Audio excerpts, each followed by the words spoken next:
ज्योतिष पर प्रश्न चिन्ह खड़े करते हैं ना, उन तक ये वीडियो पहुंचाना। कभी दोबारा आपसे ये नहीं कहेंगे कि वेद अप्रामाणिक हैं। निश्चित तौर पर अभी भी वेदों में बहुत कुछ समाया हुआ है। अगर आप मेरी ऋग्वैदिक और उत्तर वैदिक काल की पूरी ये जितनी क्लासेज हैं, क्योंकि यूपीएससी और यूपीपीएससी में तो बाकायदा मेंस में लिखना होता है। ओम साई राम, मैं अंकित तिवारी आप सभी का परीक्षा दरबार यूट्यूब चैनल पर स्वागत करता हूं। प्यारे साथियों, आपके सामने एक शब्द लिखा है वेताल पंचविंशतिका। ये है क्या आखिर? सिंपल सा है, आपको नहीं पता है, मैं जानता हूं, क्योंकि ये एक पुस्तक है और एक ऐसे गुप्तकालीन व्यक्ति की पुस्तक है जिसका नाम शायद आप किसी यूनिवर्सिटी या फिर किसी विश्वविद्यालय के नाम पर नहीं पढ़ेंगे। वेताल पंचविंशतिका जो पुस्तक है, ये एक वेताल भट्ट नामक विक्रमादित्य के नवरत्न की पुस्तक है। ध्यान से समझना, आपने चंद्रगुप्त विक्रमादित्य के नवरत्नों का नाम सुना होगा। इनमें एक नवरत्न थे जिनका नाम था वेताल भट्ट। आपको आश्चर्य होगा, धरती पर एक ऐसा व्यक्ति था जो भूतों का राजा था, भूतों पर राज करता था। लोग वैसे ज्योतिष का बहुत मजाक उड़ाते हैं, ये सिर्फ प्रूव कर देगा आपको कि ज्योतिष वास्तव में था क्या। वेताल भट्ट, जिनको वेताल का शाब्दिक अर्थ ही होता है भूत और भट्ट का मतलब होता है ब्राह्मण। जो भूतों का ब्राह्मण हो अर्थात जो भूतों का राजा हो, उसको कहते थे वेताल भट्ट। इस समय गुप्त काल में एक बहुत भयानक राक्षस जिसका नाम था अग्नि वेताल, आपने नाम शायद ना सुना हो, और अगर सुना है ना तो कमेंट में जरूर बताना कि आपने इस राक्षस का नाम सुन रखा होगा।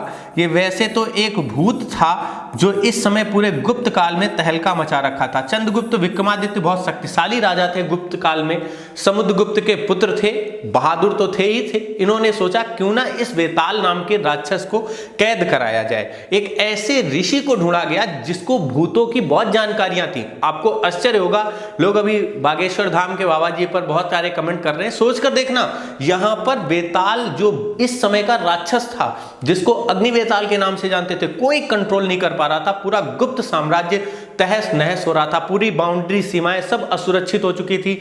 घर से निकलना लोगों ने बंद कर दिया था इस राक्षस के डर से।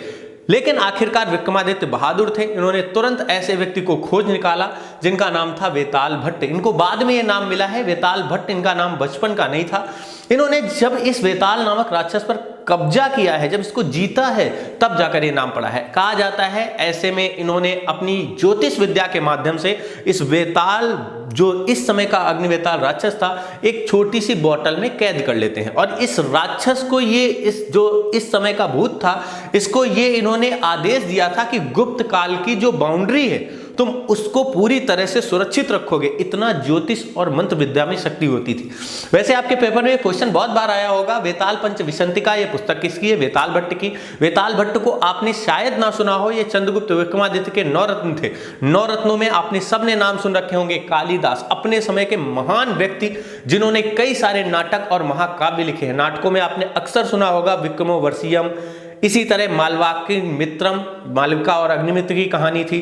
इन सभी नाटकों के साथ इन्होंने कई सारे महाकाव्य लिखे, जैसे रघुवंशम, कुमार संभव, मेघदूतम, ऋतु संहार, ये सब इनके महाकाव्य थे। अपनी इन्हीं उपमाओं के कारण, तुलना करने की स्किल के कारण इनको भारत का शेक्सपियर कहा जाता था। सोच कर देखो, एक अपना महान दार्शनिक जिसको हम अपने देश में पाते हैं वो है कालिदास। पढ़कर देखना, बहुत जबरदस्त है। सिंपल से परिवार में जन्मे थे, अपनी उपलब्धियों के कारण। वैसे विक्रमादित्य के नवरत्नों से किसी के नवरत्नों की तुलना नहीं की जा सकती। अब सोच कर देखो, अकबर के दरबार में मैं मानता हूं बहुत बेहतरीन, अकबर भारत का एक महान राजा हुआ, उसमें कोई दो राय नहीं। वो भारत का मध्यकाल का सबसे बहादुर और महान और पूरे देश को साथ लेकर चलने वाले राजाओं में से था। लेकिन विक्रमादित्य के नवरत्नों से तुलना नहीं हो सकती। ये भारत के वो नवरत्न हैं जो हर एक क्षेत्र के महान थे। मैं आपको एक एक के नाम गिनाता हूं। कालिदास, सोच कर देखो, अपनी उपमाओं के कारण भारत के शेक्सपियर कहे जाते थे। धन्वंतरी, इनको आयुध का देवता कहा जाता था। आयुर्वेद उस समय आया था, आपने ऋग्वेद पढ़ा होगा, इसका एक उपवेद था आयुर्वेद। इनको बहुत सारा नॉलेज था औषधियों के बारे में। ये इस समय के देवता थे। सोच कर देखो, देवताओं को नवरत्न बनाने वाला व्यक्ति है ये विक्रमादित्य, कोई तुलना नहीं कर सकता।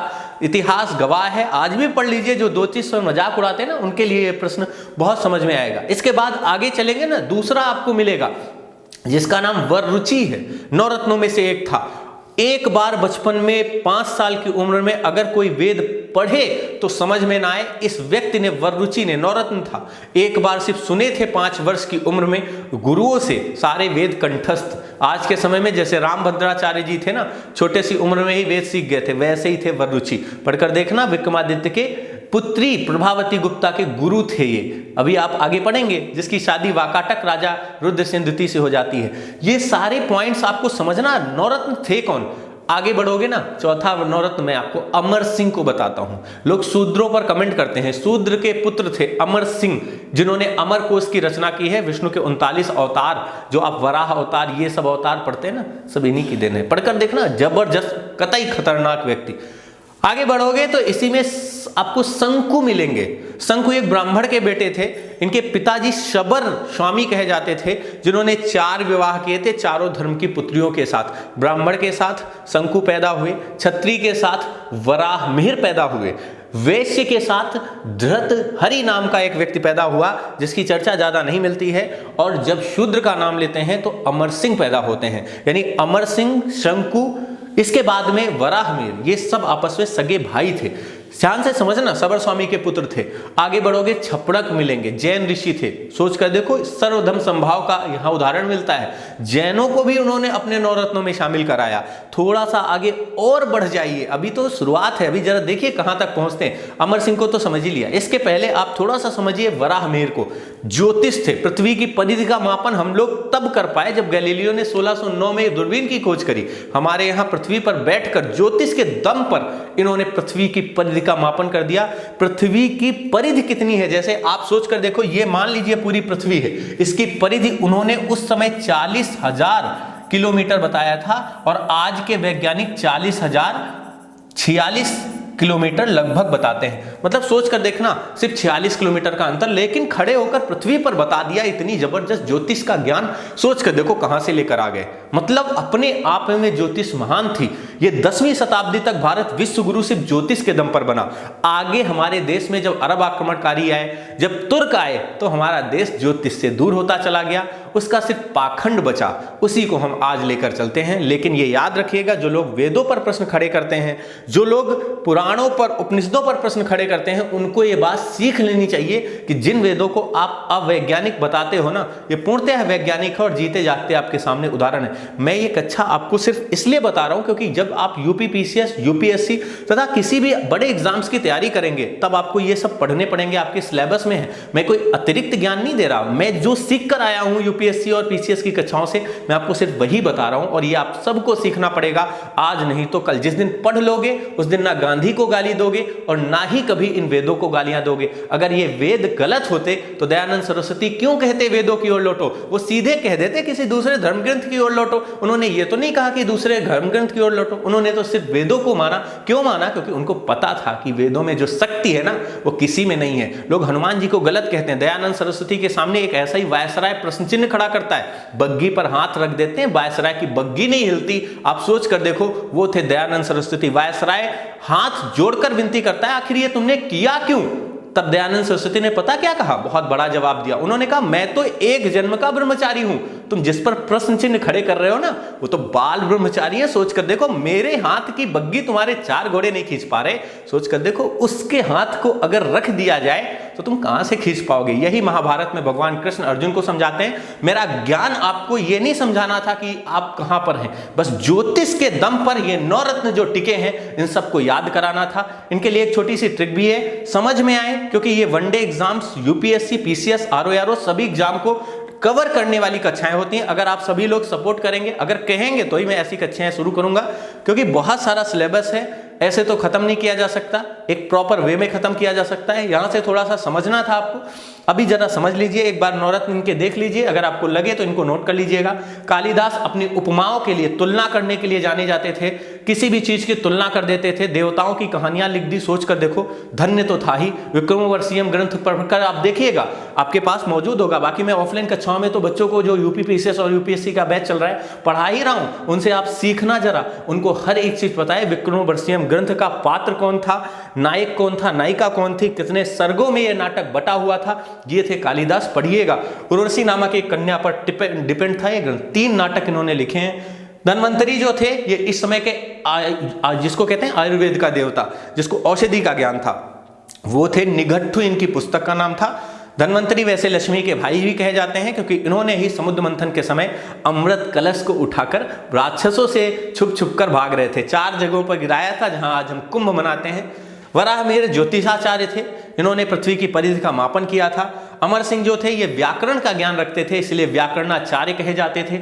अमरकोश इनकी पुस्तक है। शंकु जो थे ये एक ब्राह्मण थे, इनके ही पिता थे शबर स्वामी जिनके 4 पुत्र थे, मैंने अभी आपको बताया। छपड़क जो थे ये जैन साधु थे। वररुचि जो थे ये बचपन से इतने बुद्धिमान थे कि 5 वर्ष की उम्र में वेद सुनकर याद कर लिए। इनके गुरु घबरा गए, इन्होंने सबने इनको किडनैप कर लिया। इनके माता पिता थे नहीं, बचपन में ही सब गुजर गए। इतना बहादुर बालक था ये। विक्रमादित्य की पुत्री प्रभावती गुप्ता के गुरु थे। घट कर पर इन्होंने कसम खाई थी कि यमक विधा में कोई इनको पराजित नहीं कर सकता। यमक अलंकार आपने सुने होंगे, 3 बेर खाती थी, अब 3 बेर खाती है।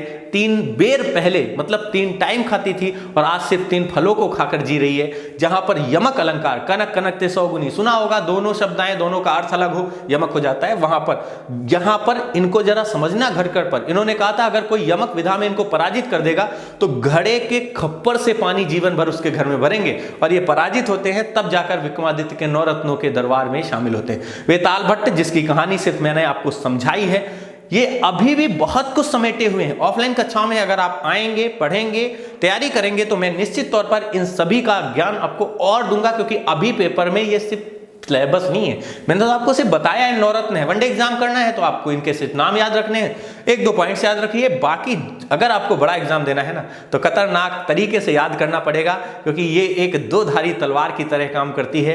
एक तो आपको शत्रु से बचाती है, दूसरा आपकी आत्मरक्षा भी करती है। तो प्यारे साथियों, ऐसे ही नहीं कहते हैं, एक बार ट्रिक देख लो जरा, थोड़ी सी लिखी है। वैसे मुझे ट्रिक पर ज्यादा भरोसा नहीं, क्यों नहीं है, क्योंकि मैं जानता हूं जब आप डीप नॉलेज कर लोगे ट्रिक की कोई जरूरत नहीं है। देखो लिख दिया है मैंने, काली घटा ने अमर तथा वराह को धन वर ताल शंकु छाप दिए हैं। अब जरा समझ लो इसका मतलब क्या है।